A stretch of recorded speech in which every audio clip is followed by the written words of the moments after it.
Okay, I wanted to check back in and review what you guys have been reading about and watching videos about and cover the key points that you are going to need to remember about Africa. Uh, we divide Africa into two groups here. We're talking about West Africa and East Africa. West Africa is also called the Sudanic states. Now, why make something simple when it can be confusing? Sudan is a country currently. Sudan and South Sudan are in more East Africa, central. They're south of Egypt. There's lots of violence and unrest there. The Sudanic region that we're talking about is in West Africa, and it is south of the Sahara Desert in the Sahel region. Why it's called that, I don't know, but just be aware they're two different things. Okay, so what are these three regions, these regions that we're talking about in West Africa? There's three big empires and then a kingdom that we focus on here. Ghana, Mali, and Songhai, and then the Hausa kingdoms. So Ghana is the first one we talk about, and these groups are making their money and their influence by trading across the Sahara Desert. What does Ghana have that other people want? Gold. They have gold and salt. There's a video that I'm going to put at the end of this that Salt and Gold for Profit, which I know you will love. So Ghana starts us off, and they bring in the Islamic traders, and they're trading gold and other goods back and forth. The Islamic traders bring their religion and they share it with the region. And so Islam is going to be brought to West Africa and convert some people, and then the clerics and the traders that live there are going to practice Islam. Ghana is going to lose influence, and then Mali is going to be the next empire. And you read about Sundiata, the Lion King. He's going to establish the Malian Empire, and he again is going to keep up the trade and conquer other areas. And then the other big important emperor is Mansa Musa. Mansa is the title. Mansa Musa is important because he, until this day, is still the richest man ever in all of history.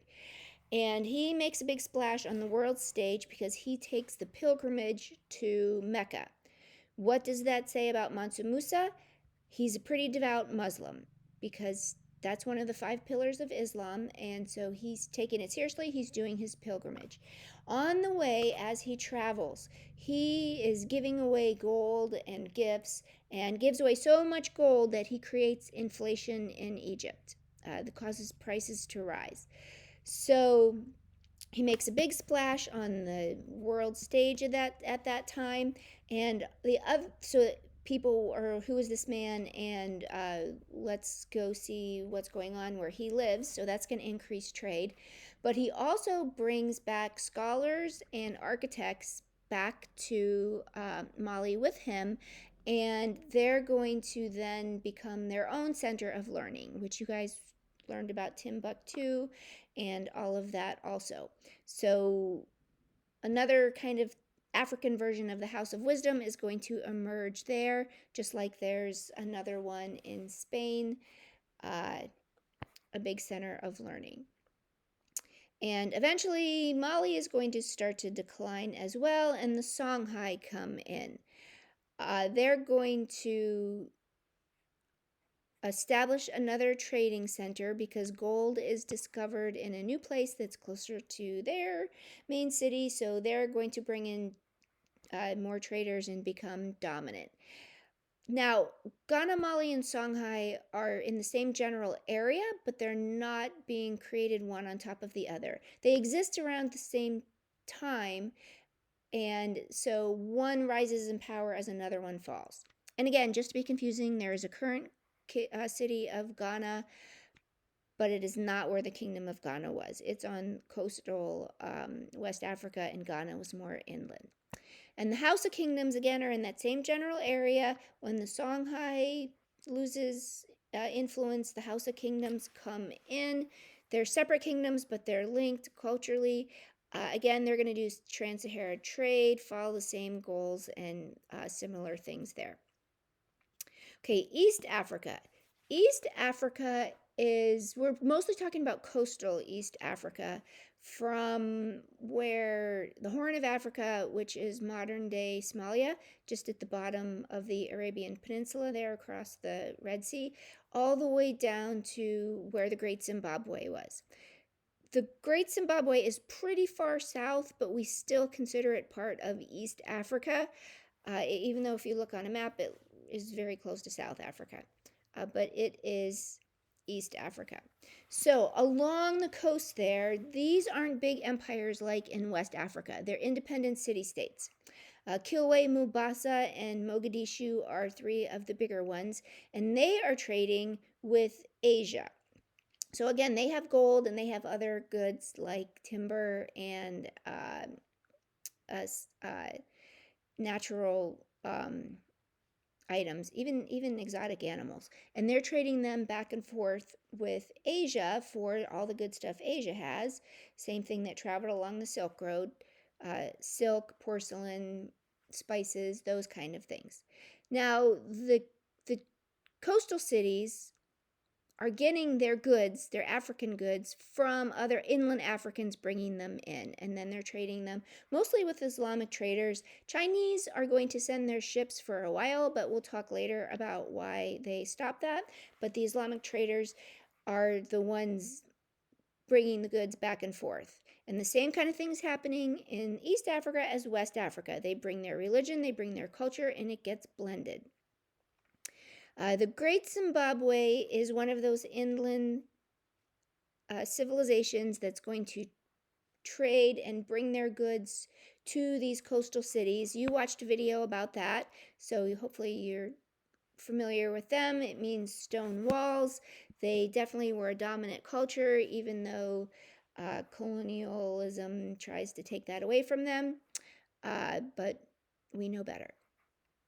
And then Ethiopia is north of the Horn of Africa.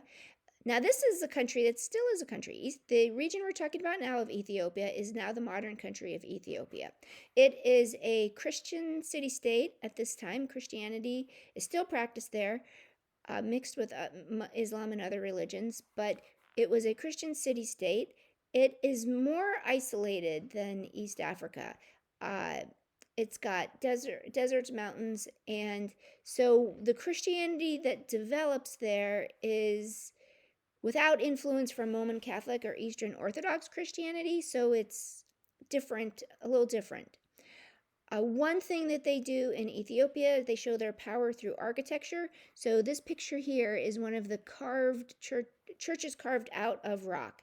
You can see the top of this church is level with the ground. It was dug from the stone, and then inside, the church was dug out then also. And there's several of these throughout Ethiopia. It would take a lot of time and planning to make something like this, so they're showing their power that way. So that is Ethiopia. The Eastern African people speak Swahili, which is a mix of the Bantu language, and the Bantu people migrated from Central Africa to East Africa, bringing with them their language and their culture, some of the foods that they ate, and steel, making steel, that technology. And so Bantu is mixed with Arabic from the Arabic traders, and that's how we get the Swahili language and the Swahili culture along East Africa. You guys did an assignment about the Indian Ocean slave trade and the effect on Africa. We want to emphasize how that is different than the transatlantic slave trade, which is going to come into play in the 1500s and up through the 1800s. Slavery has existed forever. Slavery is bad. All forms of slavery is bad. Transatlantic slave trade is going to be much worse. The Indian Ocean slave trade, which you guys wrote about, is going to change Africa, especially West Africa, because of the effect on women and children. So you talked about that in your essay, how because Muslims will not enslave other Muslims, when women were brought to Islamic areas of the Middle East and Asia, and then had children, those children were raised as Muslims. So then they would not be slaves most of the time. So that meant there was a constant need to import more slaves, and the effect there. There's a good chart in the end in the AMSCO book at the end of topic 1.5 that shows the different types of slavery and how they're different. This one of the ways they're different is in the jobs that they do, and there were some of these these Africans Indian Ocean slave trade. Some of those people were employed or put to work on big plantations, sugar plantations, but a lot of times they were soldiers or domestic workers or general laborers, which is different than the transatlantic slave trade, where there were house servants, but the majority of the transatlantic enslaved people were working on big plantations isolated from cities out in the fields. And the Indian Ocean slave trade, a lot of times those people were in the cities and working among non-enslaved people.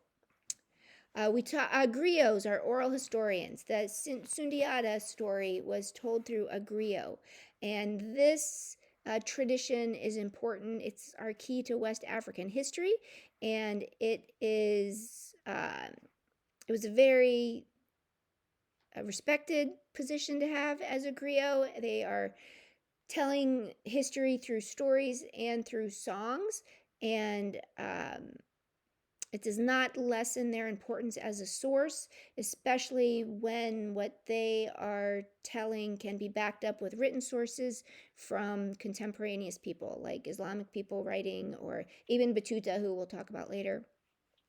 And the thing that connects Africa to Asia and brings them all the wealth is trade, and Islam is what's connecting all of these. The Islamic traders coming across the desert, coming across the Indian Ocean, and bringing their culture with them.